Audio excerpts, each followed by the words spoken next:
RRR Rajamouli, Ram Charan, Ramarao. ఈ cinema చూడని వాళ్ళు నాకు తెలిసి ఎవరు ఉండరు. తెలుగు వాళ్ళు కానీ, ఇండియాలో కానీ, ప్రపంచ దేశాల్లో కానీ. ఆస్కార్ అవార్డు వచ్చిన సినిమా ఒక పాటకి.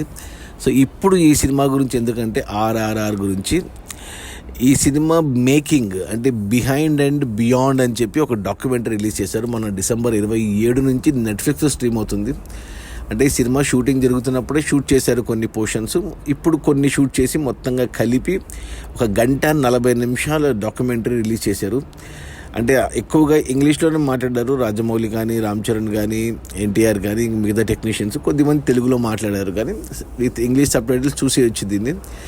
అసలు చూస్తే సినిమా అంటే ఈ డాక్యుమెంటరీ చూస్తే, అంటే మనం మామూలుగా ఇప్పుడు ఈ మధ్య సినిమాలు ఏది చూసినా మనం ఏమనుకుంటాం, ఎక్కువ గ్రాఫిక్స్ ఉన్నాయనుకుంటాం. కానీ ఈ RRR సినిమా మేకింగ్ చూస్తే గ్రాఫిక్స్ చాలా తక్కువ అనిపించింది నాకు. అంటే ఒక జంతువులు ఉన్న పార్ట్ తప్ప మిగతావన్నీ వీళ్ళ కష్టమే. అంటే ఫస్ట్ మనకి దేని చూపించారంటే రామ్ చరణ్ ఇంట్రడక్షన్ సీన్ ఉంది కదా, కొన్ని వేల మందితో ఫైట్ చేస్తాడు. ఆ సీన్ చూస్తే అసలు నిజంగా ఎంత కష్టపడ్డారు, నిజంగా రామ్ చరణ్ ఎంత కష్టపడ్డాడు అనేది క్లియర్గా అర్థమవుతుంది. అసలు నిజంగా చేశారు అన్ని సీన్లు. ఇక ఆ తర్వాత మన జూనియర్ ఎన్టీఆర్ ఇంట్రడక్షన్ ఫైట్ ఉంది కదా టైగర్తో, ఆ సీన్ చూస్తే ఒక టైగర్ పార్ట్ ఒక్కటి గ్రాఫిక్స్, కానీ మిగతా అదంతా కూడా ఎంత అసలు చూస్తే అరే ఇంత ఈజీనా అనిపిస్తుంది, అట్ ది సేమ్ టైం ఇంత కష్టమా అనిపిస్తుంది. ఆ పరిగెత్తడం కానీ, ఆ కెమెరా వర్క్ కానీ చాలా మటుకు సెట్స్లోనే తీశారు. మనం చూస్తేనేమో ఎక్కడో అడవిలో తీసినట్టు ఉంటుంది, కానీ సినిమా అంతా సెట్స్లోనే తీసేశారు. ఈ 2 ఎపిసోడ్లు అయ్యాక వీళ్ళిద్దరూ కలిసే సీను, అంటే బ్రిడ్జ్ పై నుంచి, రైల్ బ్రిడ్జ్ నుంచి ఇద్దరు చేతులు పట్టుకొని ఆ పాట ఉంది కదా, దోస్తీ సాంగ్, అండర్ వాటర్ సీక్వెన్స్లు ఇవన్నీ నిజంగా తీశారు. అండర్ వాటర్లో స్విమ్మింగ్ పూల్ వేసి తీశారు. అబ్బా అది మాత్రం నిజంగా దారుణంగా ఉంది. అసలు వాళ్ళు ఎంత కష్టపడ్డారో అనేది క్లియర్గా తెలిసిపోయింది అసలు చూస్తే.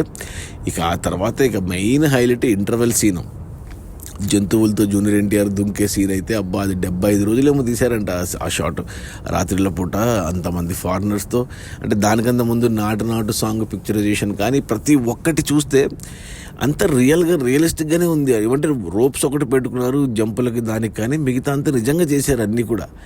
ఇక ఆ తర్వాత ఇంటర్వెల్ సీన్ తర్వాత మనకు వచ్చిన కొమరం భీముడు సాంగ్ కానీ, ఆ చర్ణకోలతో చర్మం చీల్చుకుంటూ వచ్చి అవన్నీ ఎంత న్యాచురల్గా చూపించారంటే అసలు మధ్య మధ్యన వీళ్ళు మాట్లాడుతూ వీళ్ళ జోకులు అసలు భలే అనిపించింది. ఇక ఆ తర్వాత మనకు ఇక ఆలియా భట్టు సీన్లు, ఇక క్లైమాక్స్, ఇక రామ్ చరణ్ అల్లూరి సీతారామరాజుగా మారడము, ఇవన్నీ అసలు డీటెయిల్గా మెయిన్ సినిమాలో ఉన్న హైలైట్ సీన్స్ అన్నీ ఎలా తీశారు. అజయ్ దేవగన్ సీన్ ఇవన్నీ బాగా ఎక్స్ప్లెయిన్ చేస్తూ భలే చూపించారు.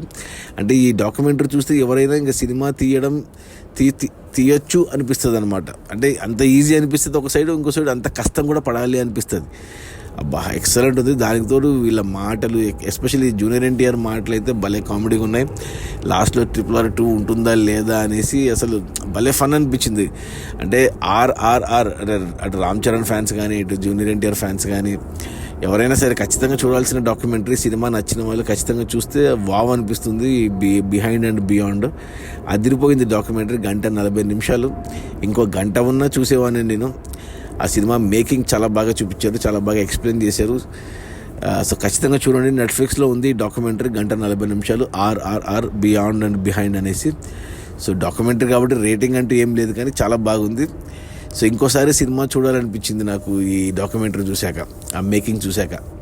సో ఖచ్చితంగా చూడండి. Don't miss watch RRR beyond and behind on Netflix, streaming from December 27.